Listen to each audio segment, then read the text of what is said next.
How's it going, y'all? Devin and Isaac Gee. here from Tactical Cowboy. He's the Hawaiian Shoodah. Yep. So we want to produce a really awesome video for you guys talking about our 4-step draw process. Something we went over in depth at the 12-week pistol class last week. It was really successful. Guys made tons of progress. And we break it down into 4 steps to make it so you can segment your training, right? We're gonna go ahead and do some draw to first shot on a 12-inch plate at 15 yards, and we'll see how it goes. 128. 130. 116. Good. A 122. little slow. 111. Okay. 110. There it is. 0.89. All right, let's try to replicate it though. Dang. 104. Oh yeah, there we go. 109. One more, strong hand only. Okay, here we go. Ooh. Here we go. All right. Let me see it. Stand by. 135. All right, I'll take that. I'm not doing any more strong hand only. All right, you're up. Let's go. Okay. Not need to do any more of those. Ooh, 1-4.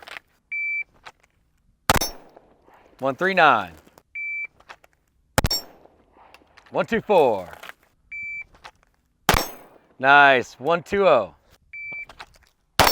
Ooh, 108. Ha! 0.94. All right, so fun little concealed and outside the waistband draw reps. So what we would highly recommend before we even get into this is if you're going to be doing your reps, presenting the pistol and breaking a shot, I'd recommend doing it on a fairly low percentage target, right? So you actually have to aim.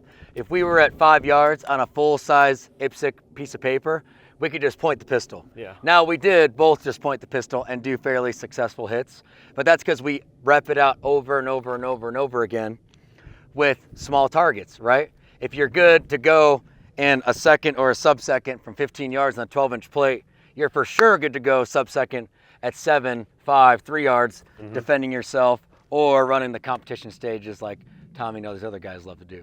So let's get into the draw process. Anything else to add? Nope. Let's get into it. 4 steps in our draw. So step 1 is going to be I need to get my shooting hand to the gun, actually, right? So one thing we went over at the 12-week pistol, which was extremely successful, is we had the guys create a touch point. So for me, it's this meat of my palm right here on the forward holster bump on the holster right there. All right, so that's my touch point, right? So my first step 1 is going to be getting this hand up, then down onto the pistol. So I need to come up, then right back down. Coming up and down really helps me achieve that nice high and tight grip. Sometimes you come down and it's a little bit of a mistake, right? And I've got space right here and that's not good. So we like to come up and down and really jam the web of that hand into that beaver tail backstrap, whatever the heck you want to call it. While this part of my hand comes down and gets aggressive with that beaver tail, these fingers are wrapping around the pistol grip. And I'm getting my nice high and tight master grip. So I would pause this right now if you're trying to do pistol reps. Go ahead, do 10 perfect reps. Don't do anything with this hand yet. Look down, start 75%. I did it. I did it. I did it. 80, 80, 80, 80, 85, 85, 85, 90, whatever. You get the idea, right? So 10 perfect reps looking at what in the heck you are doing. It's gonna help you for sure. Obviously, we need to eventually look at the target, right? But I wanna build the foundation. Quick note, why are we coming up and down, right? There's a couple different draw methods you could use. You could do the scoop draw where you start like this, scoop up and then come out. I still got a pretty good grip, right? Not bad. I wish my hand was a little bit more behind the pistol, but I never do that draw. But we prefer coming down onto the pistol. I feel much more consistency getting high and tight, and it works with other situations, right? If I'm shooting my rifle, pow, pow, pow, pow, pow. Oh no, it's empty. I'm inside 25 yards. Transition to my pistol. I come down, right?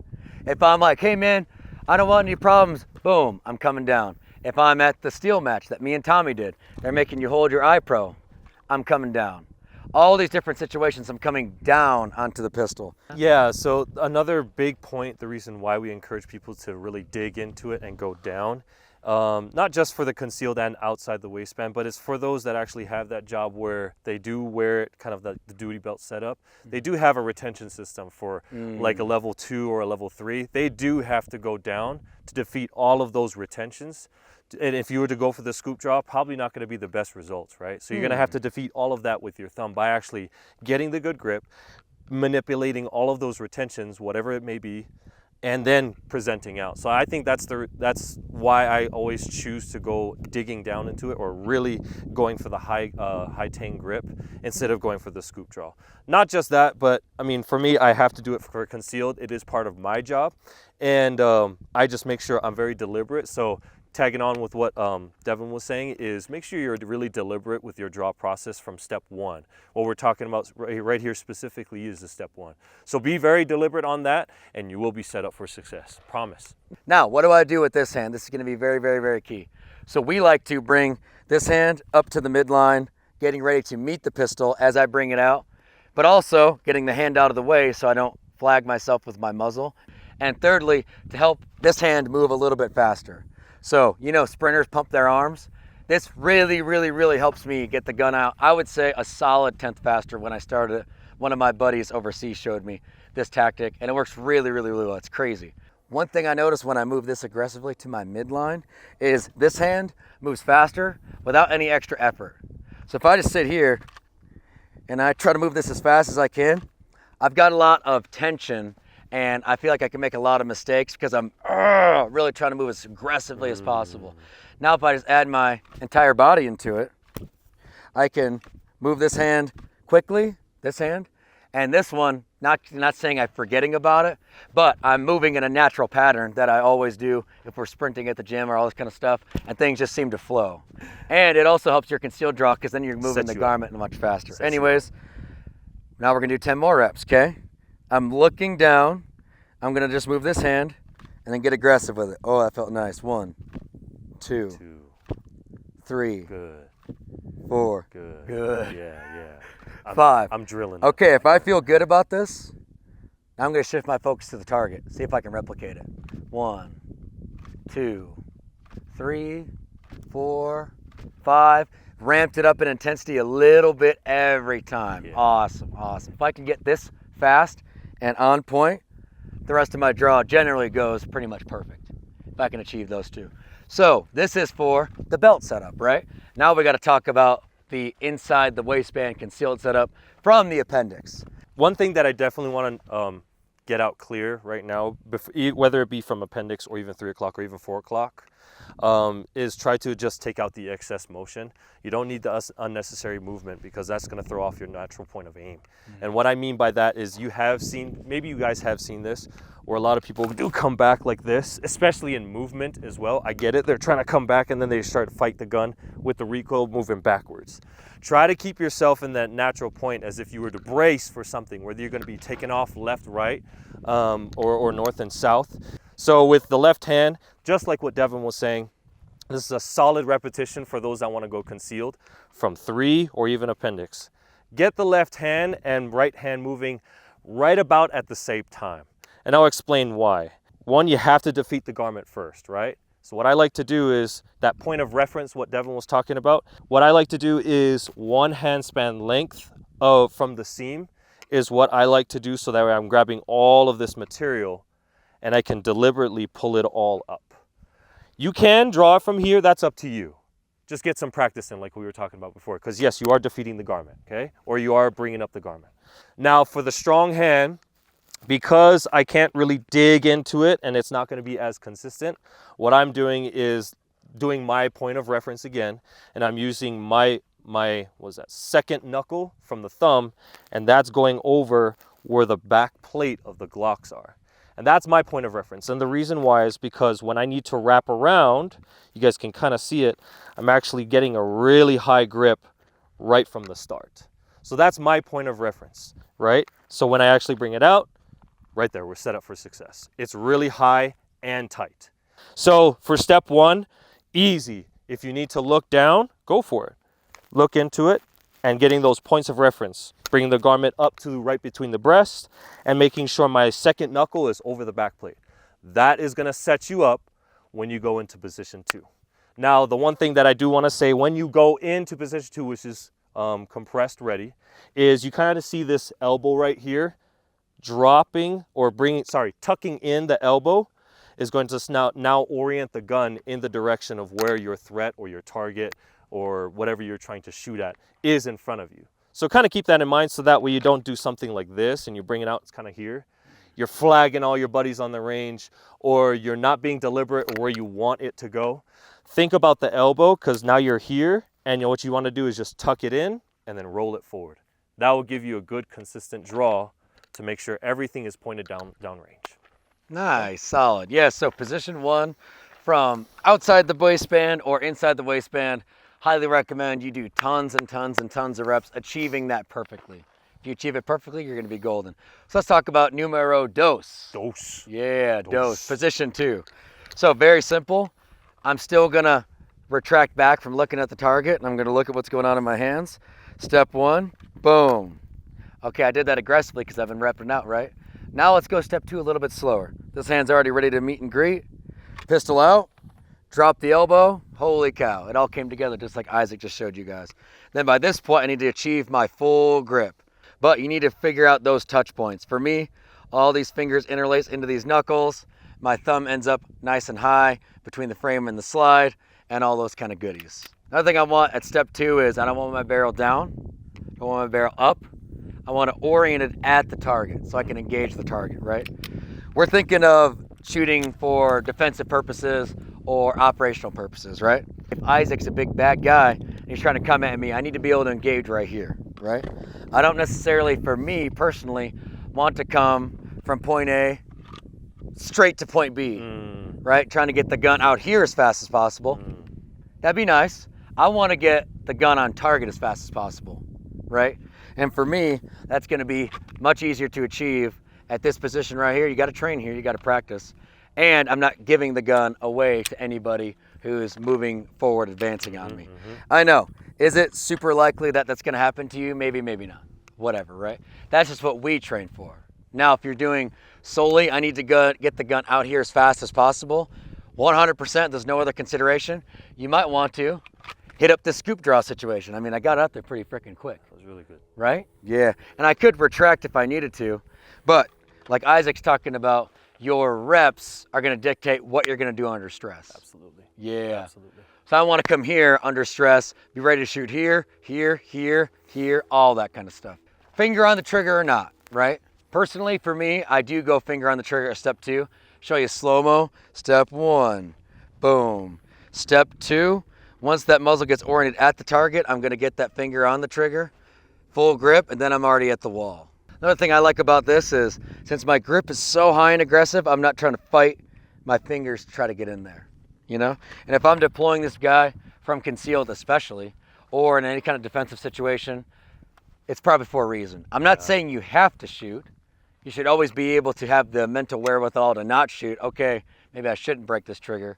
But also, don't pull your gun out if you don't think it's a very, very, very good reason to shoot. Let's see some step 1 to step 2. Okay, so step 1, here we go. And then that's step 1. Step 2, tuck the elbow in. Ooh, nice. Now you're set, ready to go. And then from here, step 3. So step 3 is what I actually prefer everyone to start doing first, because it's what's going to help you get the 3 core fundamentals, which are sight picture, your sight alignment, and your trigger control. But we're going to get into the trigger control later on. So sight picture is what you're observing. You see your target, it's oriented in that direction. And then sight alignment. So from here, position 2, we're trying to get all the way out to our apex of our presentation. And finger can be on the trigger when you start to feel comfortable, or off the trigger when you are, maybe for the beginner standard, right? Position 2, going out to position 3, driving out. Main point is making sure that you're going to a straight line. So what I mean by that is basically from point A to point B, which is the apex of your presentation. Oftentimes we have seen people do the bowling technique, and we've seen the casting technique. All of that, take it out. Why? because in the stress and the oh sheesh of the moment, you're gonna overshoot and you're probably gonna undershoot, and that costs time for you to recorrect and come back on our target. Just rep this out hundreds and hundreds of times, and maybe you can start picking up the pace later on, but the sight alignment and that sight picture and the sight alignment is most important when it comes from position 2 and position 3. Is see how the gun is oriented on the target the entire time. Go ahead, come back. And do it again. Awesome. So if I'm a man-sized target within a reasonable amount of range, I mean 100 yards is going to be a little bit different. But if I'm within 10 yards, go ahead back to 2. Isaac could engage right now with good accountability. Give me a couple inches forward. Now he can. Again. Now. Again. And he's all the way out, right?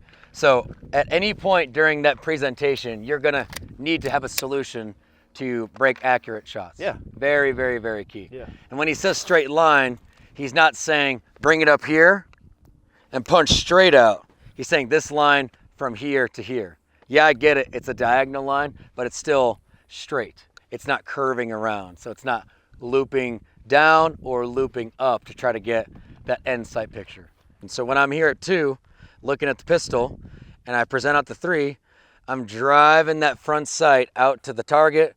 Now my front sight's on the bottom of the target. I just get to come up just that little bit more. Dang, right there on target, right? So front sight's driving straight out. It's coming up, and then my little red dot ends right on the cowboy at 15 yards. That's exactly what I want. Highly recommend watching it. Not a year into this freaking process, but at the beginning, okay?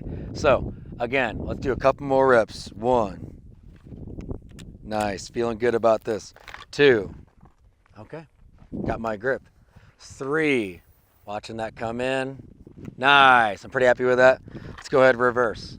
1, 2, 3. Nice. Okay, this is working quite well. One more time. 1, 2, 3. Nice. Okay. So now I'm starting to speed it up, right? Starting to feel everything really, really come together. So that's the first 3 steps.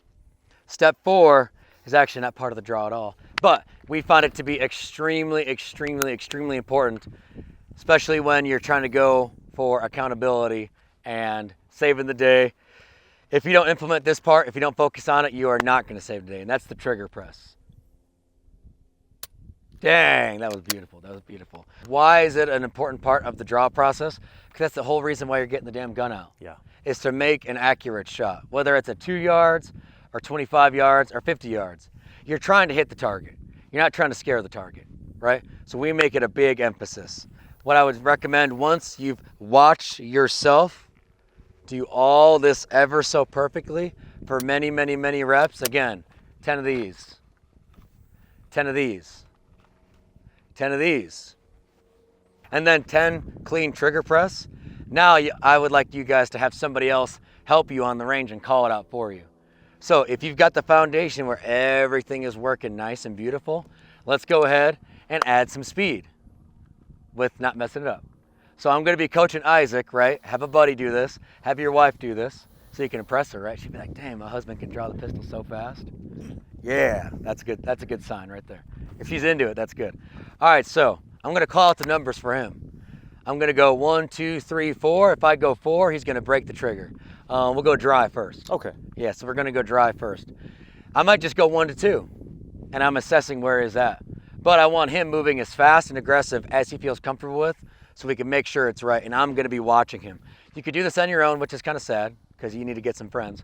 But you can video yourself.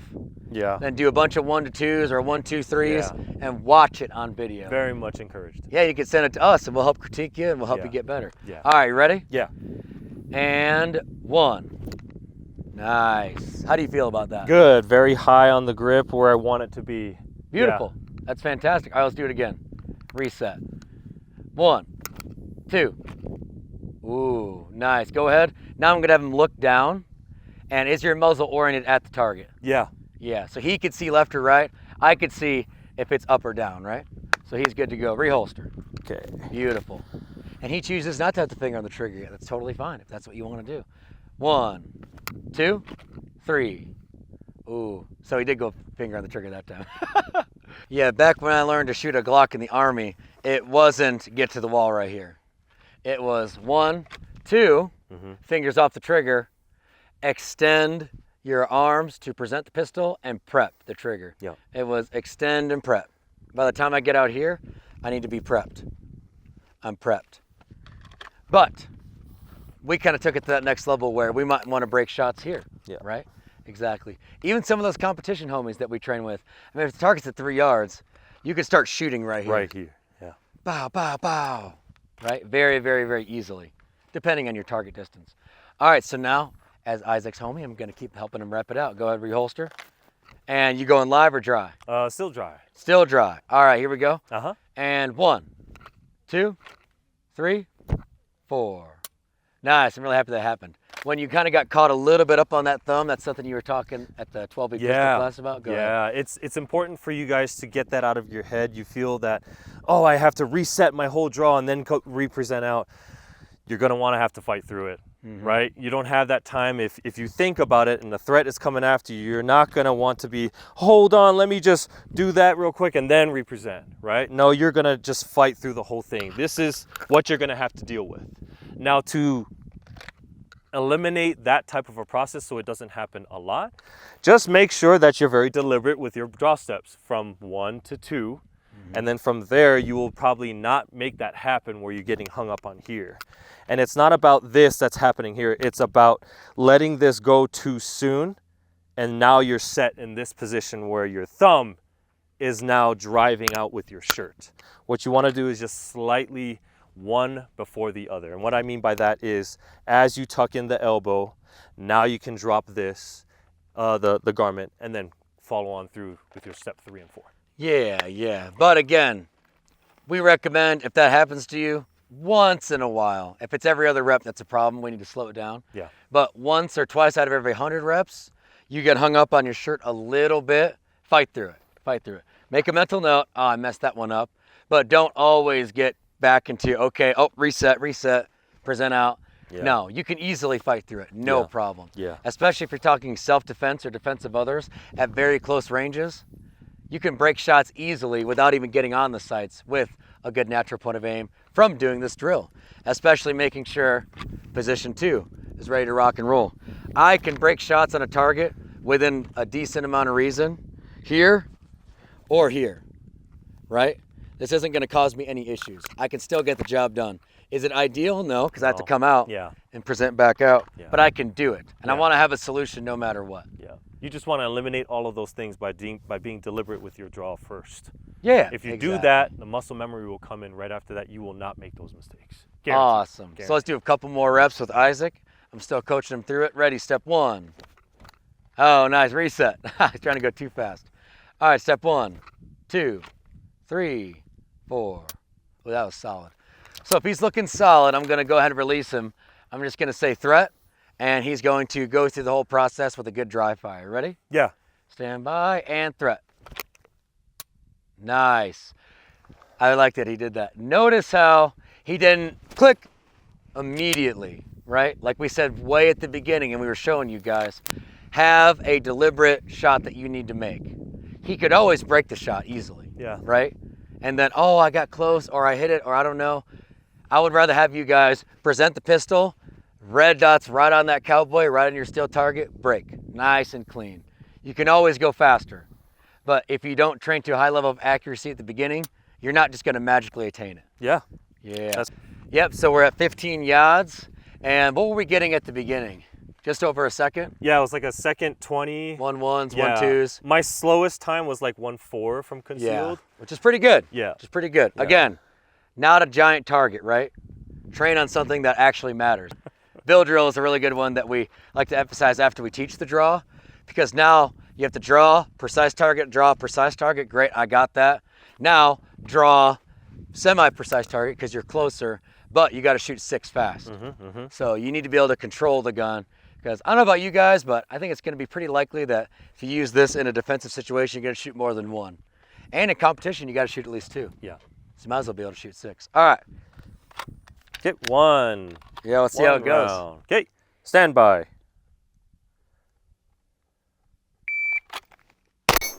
Good confirmation.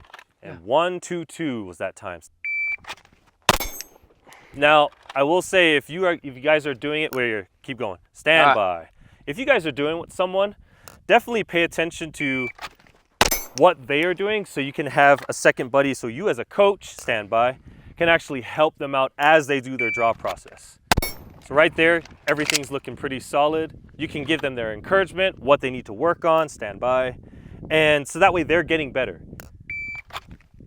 It's better to do it with the second person. You can do it by yourself, but you'll just have to videotape yourself. Okay? Guys, 106. 106. All right, so now Isaac's gonna rep it out. We'll see where he's at. Ready? Yeah. Step by. 129. Wait. My dot went off on that one. That was crazy. I shot and then it went off. That was weird. Okay. Stand by. 134. 119. Solid. Stand by. 110. Oh, there it is. 108. There it is. 96. Yeah. So it is achievable to get a sub-second draw from concealed. You just have to work at it, right? Yeah, for sure. Well, this is also sub-second draw on what I would consider a point target. So not an area target, a precise point, where it's a lot tougher. It's a lot tougher.